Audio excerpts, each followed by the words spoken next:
ma chaîne. Mon nom est Laetitia et sur cette chaîne, nous parlons d'anémie falciforme ainsi que de bien plus. Encore une fois de plus, je vous envoie plein d'ondes positives là où vous êtes et je vous dis merci de pouvoir suivre mes vidéos. Merci de pouvoir me supporter dans ce combat qui est l'anémie falciforme. Donc, la vidéo d'aujourd'hui est la continuité de la précédente. Donc, nous allons parler du sujet qui est: est-ce qu'un couple du type AS peut rester ensemble? Comme je vous avais dit précédemment, la réponse est oui. Un couple qui est du type AS, il n'y a pas du mal que vous puissiez rester ensemble. Sauf qu'il faut prendre certaines probabilités en conséquence, comme le fait que vous pouvez avoir des enfants qui sont du type SS, donc atteints d'anémie falciforme. Donc aujourd'hui, je vais vous parler plus d'une solution qui est proposée ici au Canada, précisément à Montréal, parce que c'est ma réalité. Donc, je connais de quoi je parle.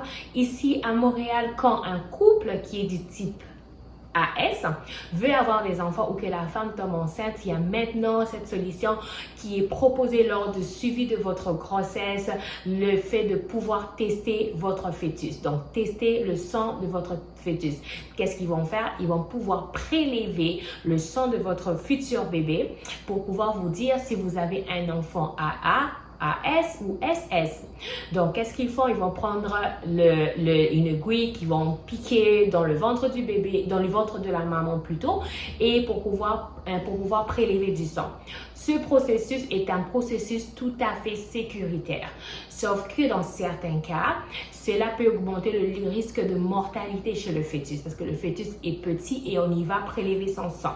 Mais dans la majorité des cas que je connais et celui que je me suis renseignée auprès des institutions, c'est que ce processus est vérifiable et que ce processus est sécuritaire du fait que dans la majorité des cas, l'enfant est bel et bien en vie, donc le fœtus est en forme et vous pouvez savoir c'est quoi le type qu'il aura. Donc, si on vous dit que votre bébé est du type SS, qu'est-ce que vous allez faire? C'est que l'hôpital va vous proposer soit d'interrompre la grossesse, si c'est ça que vous voulez, ou de pouvoir garder votre bébé. Donc, garder un petit bébé cute comme moi du type SS qui va juste être un petit peu un challenge pour vous.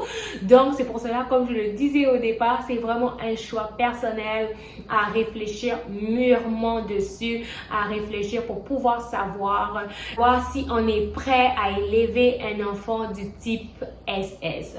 Donc, c'est vraiment quelque chose à pouvoir réfléchir parce qu'un enfant du type SS requiert beaucoup d'attention, requiert beaucoup de votre temps. Donc, c'est vraiment quelque chose à considérer. Donc, comme je disais, c'est vraiment une décision personnelle à pouvoir prendre si vous voulez garder un enfant qui est du type SS ou interrompre la grossesse. Il n'y a pas de mauvaises décisions, il n'y a pas de bonnes décisions non plus. Donc, c'est vraiment une décision à prendre en tenant compte de votre réalité, en tenant compte de votre façon de vivre et de fait que si vous êtes habile ou vous vous sentez mentalement prêt à relever ces défis. Donc, la vidéo prend fin ici. Je vous dis encore une fois de plus merci. Je vous prie de pouvoir liker, commenter, partager, abonner. Donnez cette vidéo à vos proches pour qu'ensemble nous puissions parler d'anémie falciforme. Et moi, je vous dis à la prochaine. Bye!